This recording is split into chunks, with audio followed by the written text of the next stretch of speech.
Perkenalkan, nama saya Nabila Azahra dari kelas HSE nomor NIM 2402021101179. Di sini saya akan menjelaskan tentang 15 asas hukum, 3 aliran hukum, dan 3 kaidah sosial dalam hukum.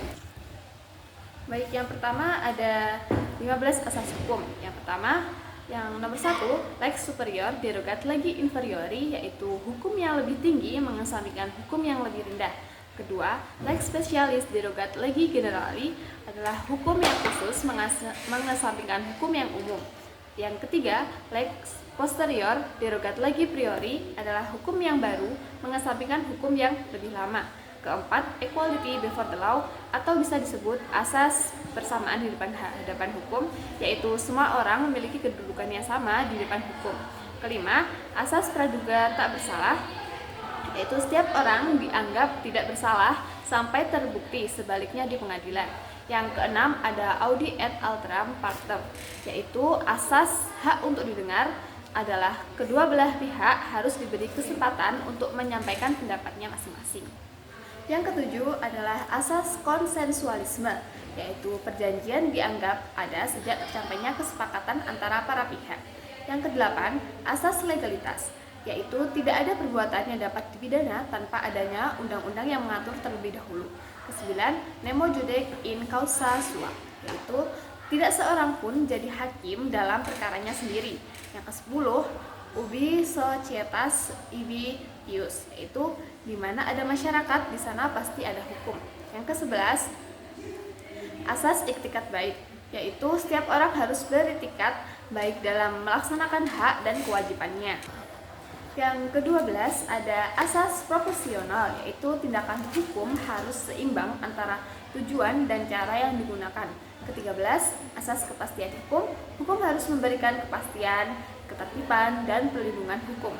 Yang ke-14, dura lex sed lex, yaitu hukum itu keras tetapi itulah hukum.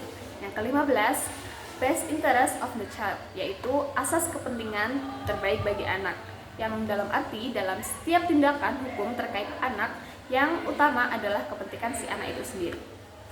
Oke, selanjutnya 3 aliran hukum, yaitu yang pertama ada hukum alam atau bisa disebut natural law school, yaitu ciri utamanya hukum berasal dari moralitas, akal, atau kehendak Tuhan. Dan yang kedua, berlaku universal dan tidak tergantung pada penguasa atau negara. Oke. Tokoh terkenalnya berupa Thomas Aquinas, Cicero, dan Grotius. Contohnya, HAM dianggap melekat sejak lahir atau hal tersebut bukan pemberian dari negara. Yang kedua ada aliran positivisme hukum. Positivisme hukum, yaitu ciri hukumnya, hukum adalah peraturan tertulis yang dibuat oleh lembaga yang berwenang dan terpisah dari moral. Yang penting adalah keabsahan formalnya, bukan keadilannya. Tokohnya berupa John Austin, Hart, dan Hans Kelsen. Contohnya, undang-undang tetaplah undang-undang walaupun dianggap tidak adil selama dibuat secara sah dalam hukum. Yang ketiga ada aliran realisme hukum atau legal realism. Cirinya, hukum adalah apa yang diterapkan oleh hakim dan aparat hukum dalam praktik nyata dan menekankan pada fakta sosial, psikologi, dan kondisi ekonomi dalam penerapan hukum. Tokohnya Oliver Wendell Holmes dan Jerome Frank. Contohnya, putusan hakim bisa berbeda meski undang-undangnya sama, tergantung pada penilaian praktisnya. Oke, yang selanjutnya ada kaidah sosial. Kaidah sosial adalah aturan yang hidup dalam masyarakat untuk mengatur tingkah laku manusia agar tercipta keteraturan, ketertiban, dan keharmonisan dalam kehidupan bersama. Yang pertama ada kaidah hukum. Fungsinya mengatur perilaku masyarakat dengan sanksi yang tegas yang ditegakkan oleh negara dan bersifat memaksa. Sanksinya tegas dan nyata atau berupa denda maupun penjara. Contohnya dilarang mencuri, harus membayar pajak, dan dilarang membunuh orang. Yang kedua ada kaidah susila atau moral yang berfungsi mengatur perilaku berdasarkan hati nurani dan nilai-nilai kebaikan batin, bersifat tidak memaksa, dan sanksinya berupa rasa bersalah dan penyesalan seperti siksa batin.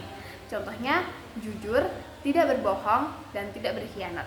Yang ketiga, ada kaidah kesopanan atau tata krama yang berfungsi mengatur perilaku agar sesuai dengan adat, kebiasaan, atau norma dalam sosial masyarakat.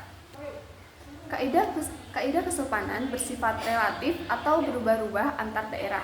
Sanksinya berupa cemoohan dari masyarakat, sindiran, dan dikucilkan oleh masyarakat. Sanksinya dan contohnya mengucapkan salam, berpakaian yang sopan, dan tidak menyela saat ada orang yang sedang berbicara.